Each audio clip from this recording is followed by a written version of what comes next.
السلام عليكم ورحمة الله وبركاته، اخواتي وحبايبي، عاملين ايه؟ ورجعنا لكم النهارده بفيديو جديد مع مصطفى سلامة لتجارة الحمام، وتحية خاصة لكل من يشاهد قناة مصطفى سلامة سواء من مصر او من خارج مصر، وتحية خاصة لاخواتنا المغتربين. مبدئيا بس كده انا بحب اشكر كل شخص بيجاوب على اسئلة، وحتى لو ما جاوبش على اسئله لازم تحاول، لازم تعرف دينك اهم من الحمام. صدقني لو انا سالتكم اي سؤال في الحمام انا واثق ان انتوا كلكم هتجاوبوا. تمام. في حاجه جميله قوي انا بحبها بصراحه يعني في الحمام، ايه هي؟ احلى حاجه بالنسبه لي في الحمام لما انا اتفرج عليه وهو طاير، وحمام يبقى شكلها حلو، فرد حمام كويس يعني. تمام. والمرحله الثانيه لما باجي اكل الحمام بيبقى طعمه يجنن بصراحه. مبدئيا بس كده دول قص بيض، مسافات بيض وبيضين. تمام يا جماعه، دول هيعملوا 125 جنيه. هنا دول قص بنايده بيض بس العازب داخله بكتاف حمر. تمام. دول هيعملوا 150 جنيه يا رجاله، دول هيعملوا 150 جنيه. دول برضو هنا معانا قص مسافات اهم، دول يعملوا 100 جنيه. دول هيعملوا 100 جنيه بس التيره دي خليط مش مسافات بيور برضو، ها، التيره دي خليط وليست مسافات بيور. دول يعملوا 100 جنيه. في دول قص كريزليات، التيره البيضه ام كشك والعازب اللي جوه، دول هيعملوا 125 جنيه. في برضو الجوز العظام دول يا جماعه. تمام. دول يعملوا 165 جنيه.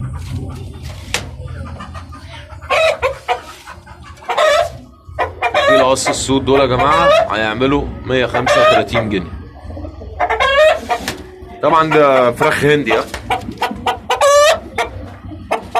ده الديك اللي جوه دي الفرخه، بس طبعا دول مش هند بيور عشان خاطر العرف، مفيش هند بيور بعرف يا جماعه. دول هنا قص طراطير. تمام.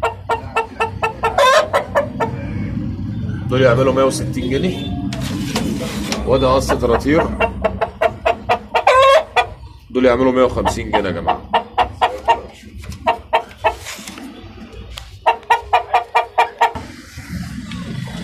وننقل بقى على العصافير دي كده حته كوكتيل ايزابيل فرنساوي يا جماعه، دي انتايه. تمام. برضه دي حته فرنساوي حبشي، ودي حته فرنساوي حبشي، دي حته ايزابيل. دول شبابات يا جماعه، لكن دي كبيره، وديت متباعه. انا بياعها لواحد صاحبي وبياعها ب 250 جنيه، بياعها ب 250 جنيه. تمام. وهي حته من الايزابيلات دول يا جماعه، من الحبشي دول، حته هتعمل لها 135 جنيه الفرنساوي. تمام. في كوره حبشي اهي. تمام. اي ذكر حبشي من دول يا جماعه هيعمل 125 جنيه.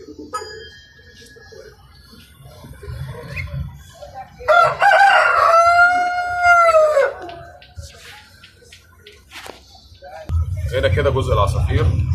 طبعا اللي جوه دي انتايه تبع التركيبات اللي من على اليمين اللي مناخيرها بني. الذكر مناخيره زرقاء، الذكر مناخيره زرقاء. هنمسك لكم حته كده عشان تقدر تحدد الذكر من النتايه. بص يا جماعه، ده كده ذكر مناخيره باينه قوي اهي. طبعا اللون تبع عيله التركيبات، الناس اللي بتعشق التركيبات.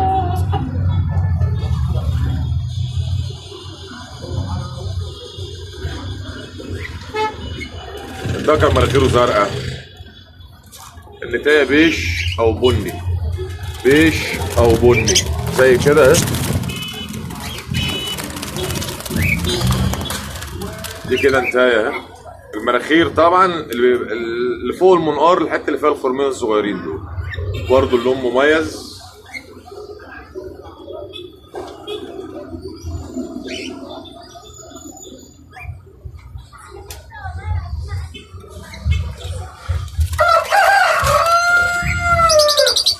دي كده الالوانات المميزه يا جماعه. ومعانا ذكر لاتيني، روز لاتيني، ده اسمه روز لاتيني.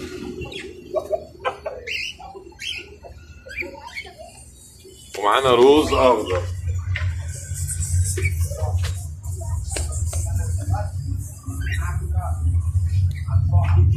طبعا ده كده روز اخضر يا جماعه.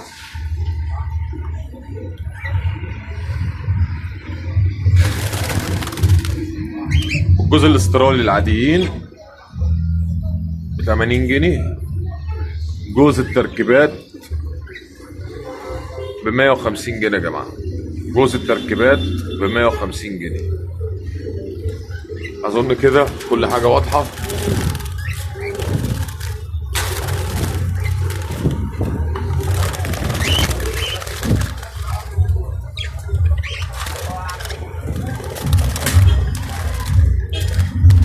واخيرا وليس اخيرا، واخيرا وليس اخيرا، ذكر اسمين الاسود برضه كامل اهو.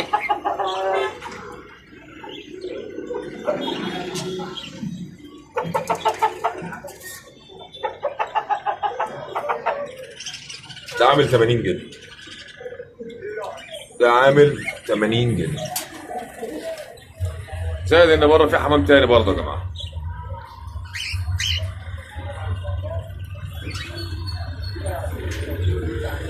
تمام.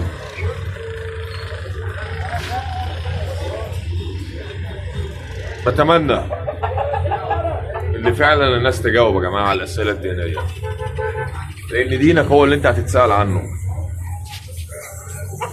دينك هو اللي انت بتمثله، مش الحمام هو اللي انت بتمثله. ها شوف انت عاوز انه فيهم. انتوا عارفين احلى حاجه فينا ايه بجد والله العظيم؟ اللي احنا كلنا ممكن نجتمع نتفرج على ماتش. لو سالت اي واحد غاوي كوره في النتيجه يجاوبك بحذافيرها ويقول لك ايه اللي حصل وقت الماتش. تمام. ولو سالته في دينه مش هيجاوب. كذلك الامر الغاوي الحمام. تمام. الناس اللي غاويه حمام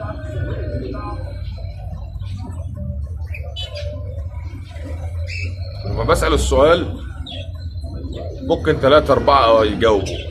واخونا محمد جابر مشكورا ان الراجل بيقول اللي هو عاوزنا نكمل في مشوار الاسئله ونطلع جوز حمام للي يجاوب الاسئله.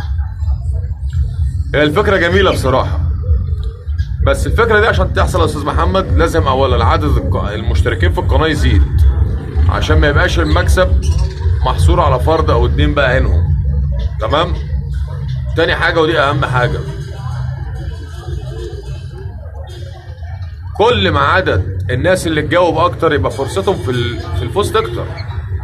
بمعنى يعني مثلا ممكن يبقى كل 10 اسئله كل 15 سؤال واحد يكسب، بس لازم الواحد دوت يكون جاوب على ال 15 سؤال في ال 15 يوم. الفكره حلوه مش وحشه. تمام.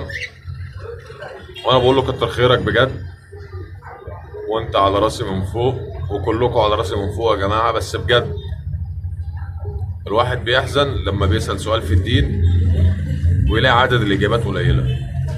اخواتنا الصغيرين والشباب الصغيرين لو سألتهم في الأغاني بتاعت المهرجانات اللي بيقولوا عليها مهرجانات هيجاوبوا أكتر ما هيجاوبوا في الدين.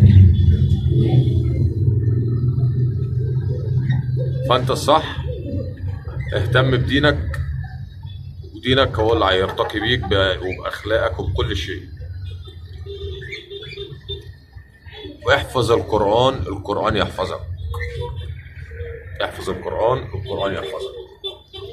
وسؤال النهارده: من هو الذي أطلق عليه الروم الشيطان عاري الصدر يحارب مع المسلمين؟ من هو الذي أطلق عليه الروم الشيطان عاري الصدر يحارب مع المسلمين؟ نشوفكم على خير يا رجاله بكره في فيديو جديد مع مصطفى سلامه لتجاره الحمام. تصبحوا على خير.